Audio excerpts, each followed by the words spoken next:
ആ ജോലി പോയതിനു ശേഷം ഞാൻ പിന്നെ എനിക്ക് തോന്നി പല ബിസിനസ്സിന് ഇടയിലിരുന്നു. ലോട്ടറി ബിസിനസ്, മറ്റു ബിസിനസ്, പല കാപ്പി കച്ചവടം, പല കാര്യവും ഞാൻ ചെയ്തു. ഈ 3 മാസം കൊണ്ട് എനിക്ക് ഒരു ഡോക്ടറെ കെയറപ്പ് ഒരു ജോലി കിട്ടി. ഒരു ഇൻകം ടാക്സ് ഓഫീസർ, ഒരു കെയറപ്പിൽ ആ ഒരു പെങ്ങളായിരുന്നു ഡോക്ടർ. ആ ഡോക്ടറോട് ഞാൻ ലോട്ടറി ഷീറ്റ് വെക്കാൻ പോകുമ്പോൾ എന്നോട് ചോദിച്ച് പിന്നെ എന്തെങ്കിലും ജോലി ചെയ്യാൻ, ഞാൻ പറഞ്ഞു എന്ത് വേണം ജോലി ചെയ്യാന്ന് പറഞ്ഞു. അപ്പോൾ അന്നേരം ആരും റെക്കമെൻഡ് ആരും ഇല്ലായിരുന്നു.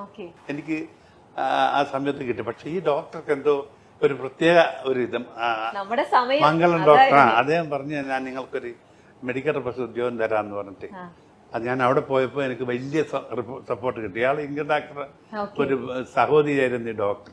അപ്പൊ അവര് ഇൻകം ടാക്സിന് സ്വാധീനം കിട്ടുമെന്ന് വെച്ചിട്ട് അവർക്ക് എനിക്ക് ജോലി തന്നു. അതോടുകൂടി ഞങ്ങള് 6-7 വർഷം അവിടെ ജോലി ചെയ്തു. പ്രൊമോഷൻ 7ാമത്തെ കൊല്ലം ഞങ്ങൾക്ക് പ്രൊമോഷൻ, കൊച്ചിയിലേക്ക് പ്രൊമോഷൻ ആയപ്പോൾ ഞാനത് റിസൈൻ ചെയ്തു. എന്റെ കമ്പനിയിലേക്ക് തന്നെ വന്നു. എന്റെ കമ്പനി എന്ന് പറഞ്ഞാൽ അതെന്താ എന്താ കമ്പനി എന്ന് വെച്ചാൽ, ഞാൻ ഇത് ആരംഭിച്ച ഉടനെ തന്നെ, ഈ കമ്പനി ആരംഭിച്ച ഉടനെ ഞങ്ങൾക്ക് ഷർട്ട് വേണം, ഇത് വേണം, ഷൂ വേണം. അച്ഛനോട് ചോദിച്ച് ബുദ്ധിമുട്ടിക്കേണ്ടെന്ന് വിചാരിച്ചിട്ട്.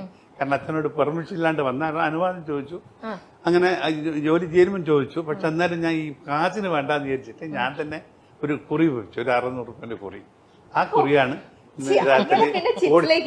അതെ ആ ചീറ്റിലേക്ക് അപ്പം തന്നെ, അതായത് സൂട്ടും കോട്ടും വാങ്ങിക്കാൻ വേണ്ടിയിട്ടാണ് ഈ കാര്യങ്ങൾ ചെയ്തത്. ഇന്നത്തെ പിള്ളേർക്ക് ഇത് ഒരു പാഠമായിരിക്കണം എന്ന് വെച്ചിട്ട് ഞാൻ പറയുന്നത്.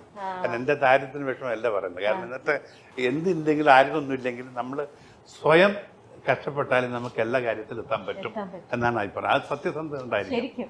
അപ്പൊ അങ്ങനെ ഞാൻ 600 രൂപ കുറി വെച്ചപ്പോ അത് ഞാൻ തന്നെ എന്റെ റെപ്രസെന്റേറ്റീവ് മെഡിക്കൽ കഴിഞ്ഞിട്ട് ഞാൻ തന്നെ സൈക്കിൾ പോയി കളക്ഷൻ എടുത്തു. അങ്ങനെ അത് പിന്നെ മറ്റുള്ളവർ ചോദിക്കാൻ തുടങ്ങി, എന്താണ് നിങ്ങൾ ഒരു കുറി ചേർത്തൂടെ? അങ്ങനെ കുറി ചേർക്കാൻ തുടങ്ങി. പിന്നെയും തുടങ്ങി. പിന്നെ അതങ്ങ് ജാസ്തിയായി. അങ്ങനെ വന്ന അസുഖം വന്നിട്ടാണോ പിന്നെ അതല്ല അതായത് എന്റെ ആഗ്രഹം ജീവിതത്തിൽ ഇപ്പൊ ഇങ്ങനെയാണെങ്കിലും എന്റെ ആഗ്രഹം എന്ന് വെച്ചാൽ ഒരു നല്ല സ്കൂള്, പിന്നെ ഒരു അമ്പലം, പിന്നെ നല്ലൊരു ഹോസ്പിറ്റൽ. ഇതായിരുന്നു എന്റെ 3. അപ്പൊ ഇതൊക്കെ ഞാൻ എന്റെ ജീവിതത്തിൽ നടത്തി. സ്കൂള് തുടങ്ങി, അമ്പലം ചെയ്തു, 3ാമത് ഹോസ്പിറ്റൽ എടുത്ത്, ഹോസ്പിറ്റലിന് പകരം മെഡിക്കൽ കോളേജായി. അപ്പൊ ഇതൊക്കെ എന്താന്ന് പറഞ്ഞാൽ ഇതൊക്കെ എന്റെ മാത്രം കഴിവല്ല, നമ്മൾ കൂടെയുള്ള ആൾക്കാരെയും നമ്മൾ നല്ല സഹായങ്ങൾ ഉണ്ടായിരുന്നു. മെഡിക്കൽ കോളേജ് എന്ന് വെച്ചാൽ അങ്ങനെ ഇത്ര വലിയ മെഡിക്കൽ കോളേജ് എന്റെ ഇതുമില്ലായിരുന്നു. ഈ കണ്ണുപൊട്ടം നടന്നു കഴിഞ്ഞാല് ധൈര്യം എന്ന് പറയും, പക്ഷെ ആ ധൈര്യം പോലെ അങ്ങ് നടന്നതാ. അതുകൊണ്ടാണ് വൈശാന്റെയും അങ്ങനെ തന്നെയാണോ? ഞാനൊരു അച്ഛനെ പോലെ, അച്ഛന്റെ തന്നെ മോനാണോ? തീരുമാനം എടുത്താൽ ആ തീരുമാനത്തിൽ തന്നെ സ്റ്റിക്ക് ഓൺ ചെയ്ത് നിൽക്കുന്ന ബോൾഡ് ആയിട്ടുള്ള ഒരു മകനാണോ? അതങ്ങനെ തന്നെ. അതാ പ്രോബ്ലം.